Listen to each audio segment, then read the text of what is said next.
جی السلام علیکم ناظرین، آپ دیکھ رہے ہیں یوٹیوب چینل میں آپ کا میزبان محمد ارسلان۔ ناظرین، کچھ اہم خبریں ہیں، آپ تک پہنچا دیتے ہیں۔ حکومت نے پی ٹی آئی کے لانگ مارچ سے سختی سے نمٹنے کا فیصلہ کیا ہے۔ رانا ثناء اللہ جو وزیر داخلہ ہیں پاکستان کے، انہوں نے اس بات کا عندیہ بھی دیا کہ چاہیں تو 20 لوگ بھی اسلام آباد نہیں آ سکیں گے۔ یہ رانا ثناء اللہ جو وزیر داخلہ ہیں، ان کی طرف سے پی ٹی آئی کو کھلی تھریٹ ہے۔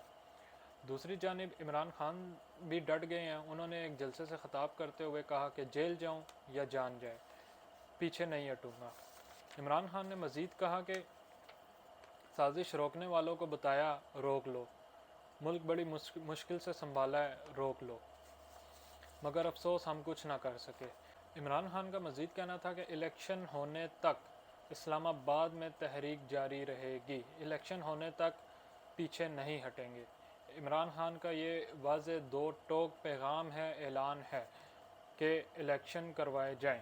ناظرین، اگر حکومت کی طرف سے کوئی ہتھ کنڈا استعمال کیا گیا یا مظاہرین کو روکا گیا یا حکومتی مشینری کو استعمال کی گئی تو یہ لانگ مارچ ایک خونی تصادم یا خونی لانگ مارچ ہو جائے گا۔ کیونکہ میں آپ کو ایک چیز بتاتا ہوں، میں ابھی لاسٹ ٹائم جو رمضان میں مینار پاکستان میں پی ٹی آئی نے جلسہ کیا لاہور میں، تو میں نے وہ جلسہ خود کور کیا وہاں پر جا کے۔ اب وہ جلسہ تھا، ایک 4-5 گھنٹے کا جلسہ ہونا تھا، لوگ آتے، عمران خان نے خطاب کرنا اور چلے جانا تھا۔ لیکن میں نے اس جلسے میں حیران کن طور پر یہ چیز دیکھی کہ اب لاہور کے مختلف مقامات پر انہوں نے کنٹینرز لگا کر لاہور کو بند کیا ہوا تھا، شہریوں کو اس جلسے میں آنے سے روک رہے تھے یہ حکومت۔ میں یہ چیز دیکھ کر میں حیران ہوا کہ ایک جلسہ ہونا ہے۔ اب ہم لوگ جمہوریت کی بہت زیادہ بات کرتے ہیں، کیونکہ ہم لوگ جمہوریت پہ الیکشن لڑتے ہیں، بہت باتیں کرتے ہیں ہم جمہوریت پہ۔ تو جمہوریت کے اندر پھر یہ رائٹ ہوتا ہے کسی بھی پولیٹیکل پارٹی کا، وہ کسی بھی ٹائم اپنا جلسہ کسی بھی مقام پر رکھ سکتی ہے۔ تو اب میں نے لاہور میں جو چیز دیکھی، کنٹینر لگا کے شہریوں کو روکا جا رہا تھا، مختلف جگہوں پر رکاوٹیں کھڑی کی ہوئی تھیں کہ شہری کسی طرح، کارکن جو ہیں وہ کسی طرح اپنا مینار پاکستان نہ پہنچ سکے۔ تو یہ تو اب لانگ مارچ ہے، اس ٹائم تو سارا ایک صورتحال بڑی مختلف ہے، تو یہ حکومت یقینی طور پر روکے گی، لوگوں کو روکنے کی کوشش کرے گی، ٹھیک ہے، اور یہ ایک بہت بڑے جو ہے تصادم کی طرف یہ لانگ مارچ جائے گا۔ دوسری جانب ناظرین، منحرف ارکان سے متعلق اہم خبریں ہیں، وہ میں آپ سے شیئر کر دیتا ہوں۔ اس پر میں نے ایک رپورٹ تیار کی ہے، وہ میں آپ کو بتا دیتا ہوں۔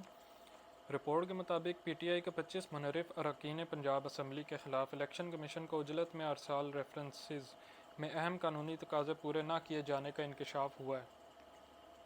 الیکشن کمیشن میں ریفرنس کی سماعت کے دوران پی ٹی آئی کو غیر متوقع نتائج کا سامنا کرنا پڑ سکتا ہے۔ وزیر اعلیٰ کے انتخاب کے موقع پر بھی پارٹی کی طرف سے ارکان کو کوئی واضح ہدایت جاری نہ کی گئیں۔ نااہلی کا کیس ڈرامائی صورتحال اختیار کر سکتا ہے۔ تاہم منحرف ارکان کی ممکنہ نااہلی پر وزیر اعلیٰ حمزہ شہباز اکثریت سے محروم ہو جائیں گے۔ گورنر کو سنگین آئینی بحران پیدا ہونے کے پیش نظر صوبائی اسمبلی کو تحلیل کرنا پڑ سکتا ہے۔ سنگین آئینی بحران میں وزیر اعلیٰ کے دوبارہ انتخابات میں فرقین کو مطلوبہ ارکان کی حمایت ملنا دشوار ہوگا۔ منحرف ارکان سے وزیر اعلیٰ پنجاب حمزہ شہباز شریف کا مستقبل وابستہ ہے۔